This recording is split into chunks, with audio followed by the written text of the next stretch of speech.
Bismillahirrahmanirrahim. Assalamu alaikum class. I hope you all are doing well.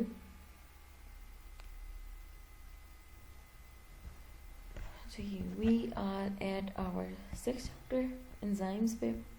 Today we are going to revise that. ठीक है, आपको ये chapter अच्छे से याद हो जाए तो हम इसको आज रिवाइज करेंगे और साथ साथ पढ़ा भी करें. ठीक है ना, ये नहीं है कि आप इसको पढ़ते ना हो, साथ साथ पढ़ा भी करें ताकि आप लोगों को अच्छे अच्छे से याद हो जाए और पेपर्स जब हों तो आप लोगों को मुश्किल ना हो. साथ पढ़ा करें. अक्सर लोग तो मुझे लगता है लेक्चर्स ही नहीं देखते होंगे. काइंडली लेक्चर्स भी देखा करें और पढ़ा भी करें. फाइटो एंजाइम्स, वो एंजाइम्स जो प्लांट सोर्स से ऑब्टेन करते हैं हम उनको कहते हैं phyto enzymes. Mechanism of enzyme activity. अब एंजाइम्स करते क्या हैं? एंजाइम्स जो है कैटलिस्ट के तौर पे काम करते हैं हमारे बायोलॉजिकल सिस्टम्स में. सबस्ट्रेट आता है, सबस्ट्रेट एक रिएक्टेंट के तौर पे होता है, वो इसके साथ अटैच होगा और कॉम्प्लेक्स बनाएगा और फिर प्रोडक्ट्स में चेंज कर देगा. एंजाइम्स डेफिनेशन क्या है? एंजाइम्स बायोलॉजिकल कैटलिस्ट होते हैं, मतलब बायोलॉजी में आपकी जो रिएक्शंस हो रहे हैं हमारी बॉडी के अंदर उनको स्पीड अप करते हैं और यूजुअली प्रोटीन से मिलके बने होते हैं. They increase efficiency of biochemical reaction. Enzymes are important group of biomolecules. Biomolecules का एक अहम ग्रुप है. सिंथेसाइज बनते कैसे हैं? लिविंग सेल्स इनको बनाते हैं. बायोलॉजिकल सिस्टम्स में कैटलिस्ट हैं, कोलाइडल इन शेप होते हैं, मीन्स प्रेसिपिटेट्स बना देते हैं सोल्यूशन में, और थर्मोलेबाइल होते हैं, डिस्ट्रॉय हो जाएंगे टेम्परेचर पे, और प्रोटीन इन नेचर होते हैं.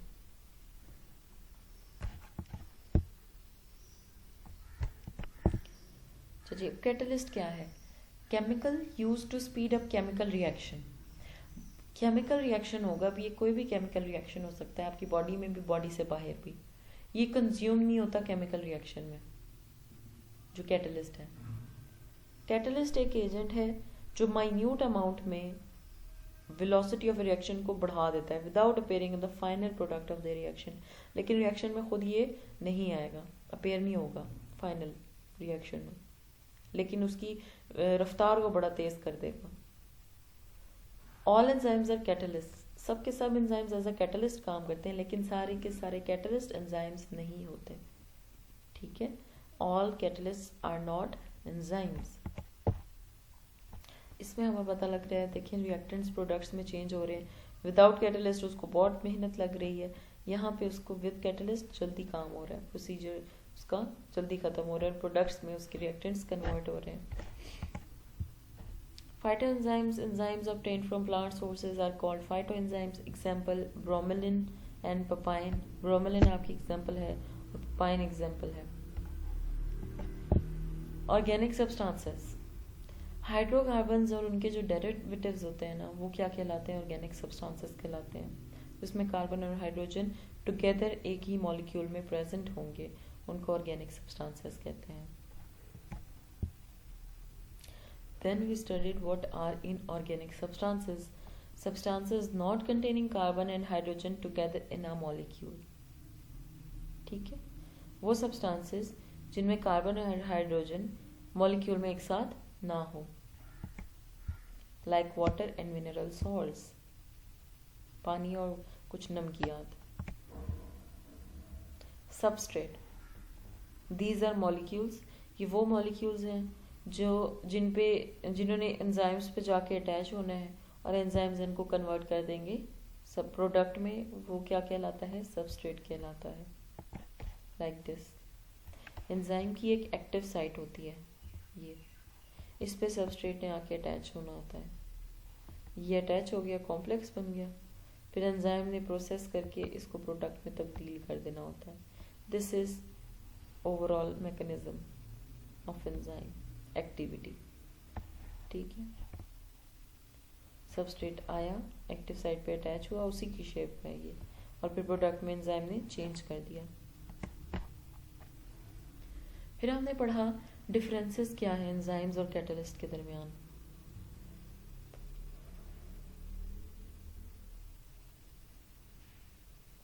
एंजाइम्स बायोलॉजिकल कैटलिस्ट होते हैं। कैटलिस्ट केमिकल कोई भी हो सकता है। एंजाइम्स प्रोटीन से मिलके बने होते हैं। कैटलिस्ट क्या करते हैं, केमिकल होता है और किसी भी केमिकल रिएक्शन को स्पीड अप कर देता है। एंजाइम्स बायोकेमिकल रिएक्शन की एफिशिएंसी को इंक्रीज करता है, एक्टिविटी को।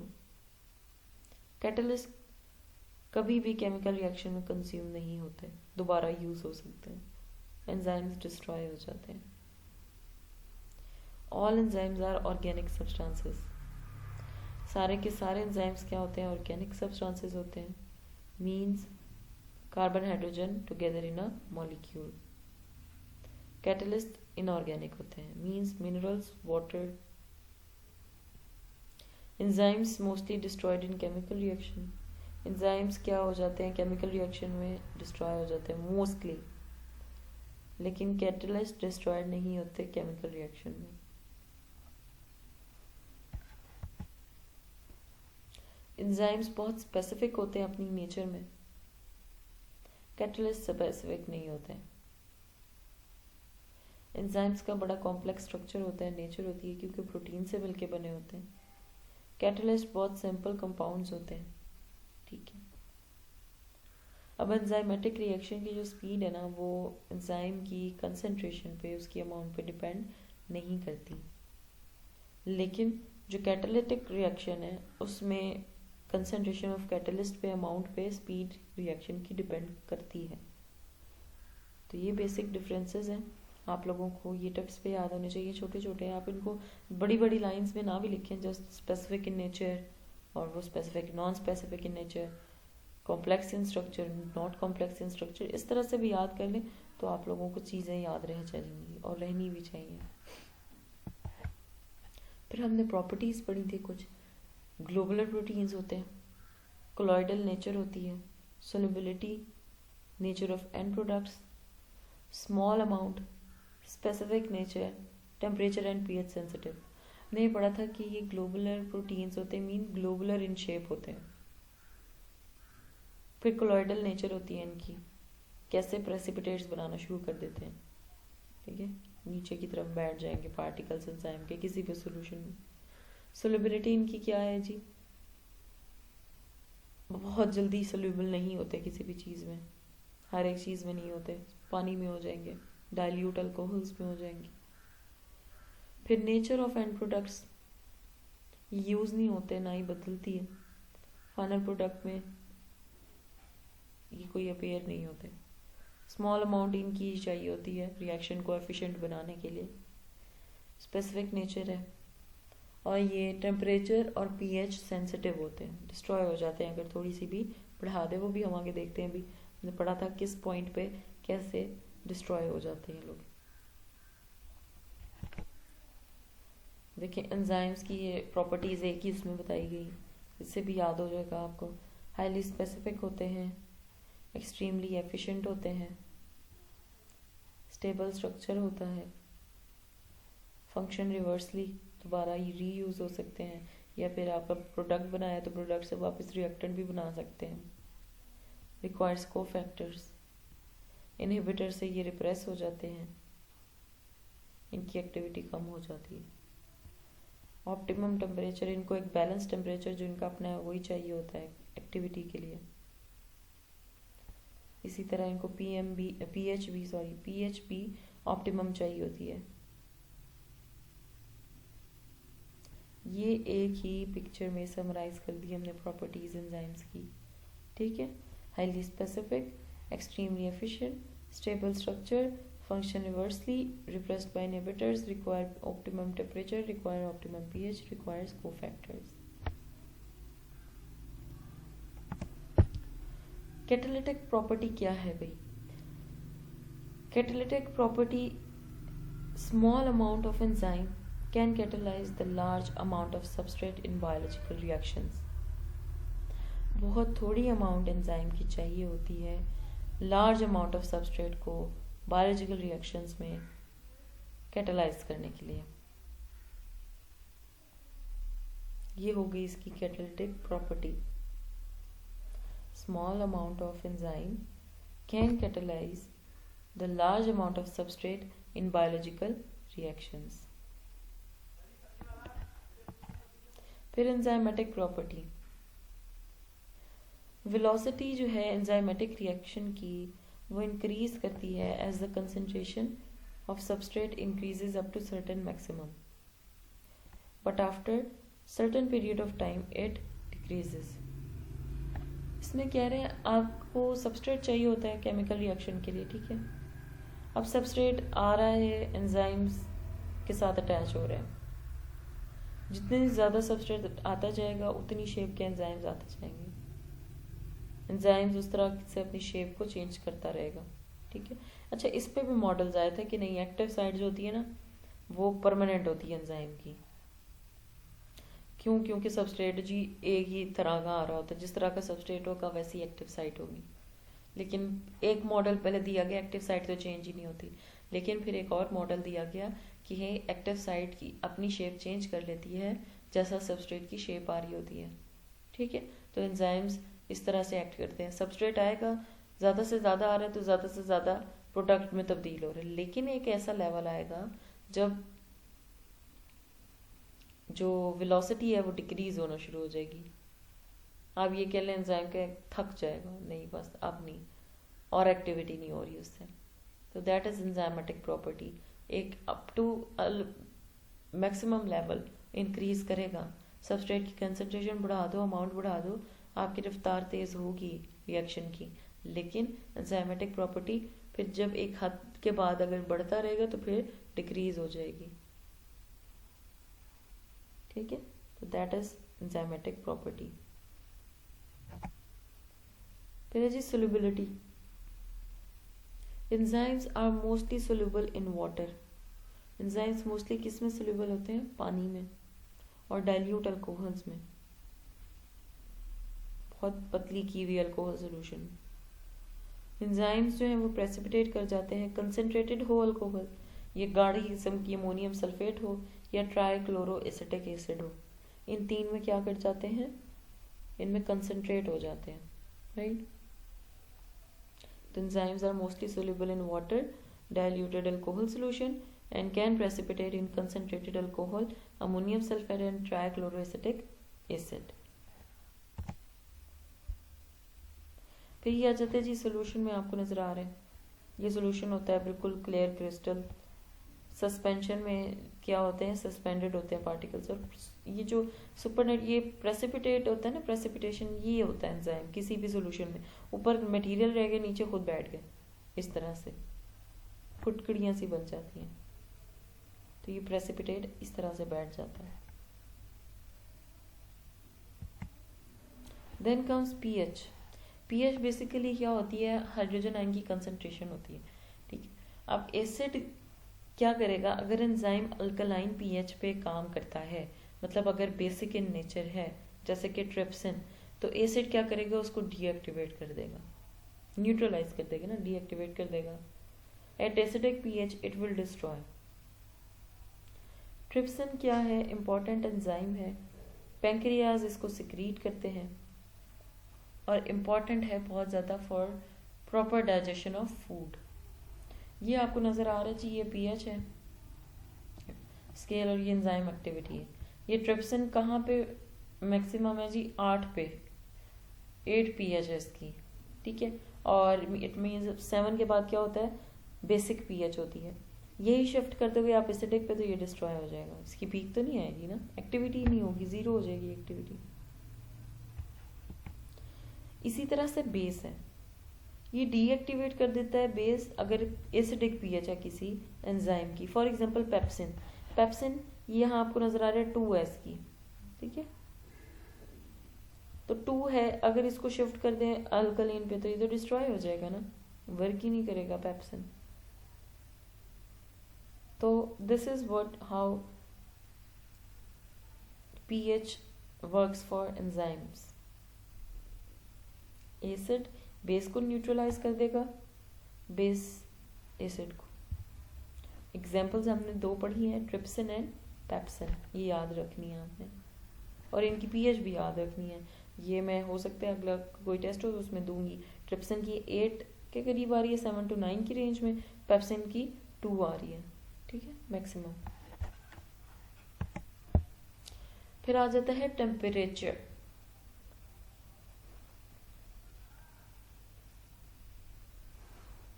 टेम्परेचर क्या है जी? Temperature, optimum temperature for enzymatic activity, ये कितना है? 35 से 40 डिग्री सेंटीग्रेड होता है,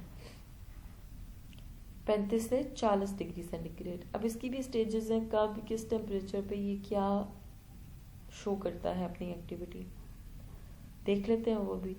0 डिग्री सेंटीग्रेड पे इनएक्टिव, 10 से 20 पे बहुत लिटिल एक्टिव, 35 से 40 इसका अपना ऑप्टिमम टेम्परेचर है, तो मैक्सिमम एक्टिविटी शो करेगा एंजाइम। 50 है तो इनएक्टिव, फिर मैक्सिमम एक्टिव से इनएक्टिविटी की तरफ आना शुरू हो जाएगा, डिक्रीज हो जाएगी इसकी एक्टिविटी। 60 पे आके बिल्कुल डिस्ट्रॉय हो जाएगा। 0 पे इनएक्टिव, 10 to 20 लिटिल एक्टिव, 35 से 40 मैक्सिमम एक्टिव, 50 पे इनएक्टिव दोबारा से, 60 पे destroy. Specificity, enzymes are usually very specific, बहुत ज़्यादा स्पेसिफिक होते हैं enzymes, as to which reactions they catalyse, कि इन्होंने कौन सा रिएक्शन कैटेलाइज करना है, एंड द सबस्ट्रेट्स, और कौन से सबस्ट्रेट्स को कैटेलाइज करना है, that are involve in these reaction, जो इस रिएक्शन में, इन रिएक्शंस में इन्वॉल्व होते हैं। एंजाइम्स बहुत स्पेसिफिक होंगे, किस रिएक्शन को इन्होंने हैंडल करना है। जैसे कार्बोहाइड्रेट्स के लिए अलग है माइलेज वगैरह, और प्रोटीन्स के लिए अलग है पेप्टिडेजेस, ट्रिप्सिन हो गया, ये इस तरह से डाइजेशन के लिए हर एक चीज़ के लिए अलग एंजाइम्स होते हैं। That's why enzymes are very specific in nature, और ख़ास किस्म के रिएक्शंस को कैटेलाइज करते हैं, और ख़ास किस्म के सबस्ट्रेट्स को ही, जिनसे इनकी शेप मिल रही होती है, इनको पता है किसको कैटेलाइज करना है, उन्हीं को कैटेलाइज करेंगे। तो इस तरह से पता लग गया जी, they are very specific in nature, like this lock and key model. ये बहुत अच्छी एग्जांपल है कि आपका सबस्ट्रेट है, लॉक एंजाइम है, की फिट होगी इसमें तो ही रिएक्शन आके प्रोसीड होगा, ये लॉक एंड की कॉम्प्लेक्स बनेगा। इसी तरह एंजाइम है, सबस्ट्रेट है, की आपकी, एंजाइम है लॉक, उसकी शेप में आके चाबी जिस शेप में होगी उसी शेप में लॉक खुलेगा। इसी तरह सबस्ट्रेट है, जिस शेप में एंजाइम का मुंह है, उसी तरह सबस्ट्रेट अगर होगा एज अ चाबी तो ही रिएक्शन प्रोसीड होगा, कॉम्प्लेक्स बनेगा, उसमें फिट होगी। तो that is lock and key model. इससे हमें अंदाजा हुआ कितना स्पेसिफिक इन नेचर है क्या enzyme for reaction. Then is protein nature. अब प्रोटीन नेचर क्या है in general with exception of ribozymes. एक आरएनए मॉलिक्यूल के कुछ एंजाइम्स हैं, उनको राइबोजाइम्स कहते हैं। क्या कहते हैं? राइबोजाइम्स। उनको निकाल के एंजाइमेटिक एक्टिविटीज इसमें होती हैं कुछ राइबोजाइम्स में, लेकिन इसको निकाल के इसके अलावा with the exception of means इसके अलावा तमाम एंजाइम्स प्रोटीन इन नेचर होते हैं। तमाम एंजाइम्स प्रोटीन होते हैं, ग्लोबुलर प्रोटीन। अब ग्लोबुलर प्रोटीन्स हमने पढ़ा था बहुत बड़े स्ट्रक्चर्स से मिलके बने होते हैं, बहुत पेप्टाइड चेन्स होती हैं उसमें, और वो रोल होके ट्विस्ट होके प्रोटीन का स्ट्रक्चर बनाती हैं। अगर एंजाइम्स जो हैं वो भी प्रोटीन इन नेचर हैं तो ऑब्वियस सी बात है ना, लार्ज मोलिकुलर वेट होगा उनका, बहुत ज़्यादा वेट होगा उनका। मोलिकुलर वेट मीन्स आप उसमें अमाइनो एसिड्स देखोगे, उनका वेट देखोगे, उनके डिफरेंट एलिमेंट्स का, फिर उसको एवरेज लेके डिवाइड करोगे, इस तरह से मोलिकुलर वेट आएगा आपका, ठीक है ना। तो इट मीन्स आप बहुत ज़्यादा एंजाइम्स का molecular weight होता है because they are protein in nature with the exception of ribozymes which are few RNA molecules with enzymatic activities। सारे के सारे जो enzymes हैं वो प्रोटीन इन नेचर होते हैं with large molecular weight। Properties हमने क्या पढ़ी है? स्पेसिफिक इन नेचर होता है, प्रोटीन नेचर होती है, टेम्परेचर मैक्सिमम 35 से 40 होता है, पीएच बेस है तो वो एसिडिक को डिस्ट्रॉय कर देगा, एसिड है तो वो बेसिक को डिस्ट्रॉय कर देगा। फिर सोलिबिलिटी हमने इसकी देखी है, प्रेसिपिटेट्स बना देता है, और डाइल्यूट किस में होता है, वाटर में और डाइल्यूटेड अल्कोहल सॉल्यूशन में। एंजाइमेटिक प्रॉपर्टी देख ली, सबस्ट्रेट इंक्रीज करेगा कंसंट्रेशन सबस्ट्रेट की, लेकिन एक हद तक, फिर बाद में डिक्रीज होना शुरू हो जाएगी। इसी तरह कैटालिटिक प्रॉपर्टी थी, छोटी सी अमाउंट बिल्कुल एंजाइम की चाहिए होती है लार्ज अमाउंट ऑफ सबस्ट्रेट को बायोलॉजिकल रिएक्शंस में तब्दील करने के लिए, कैटालाइज करने के लिए।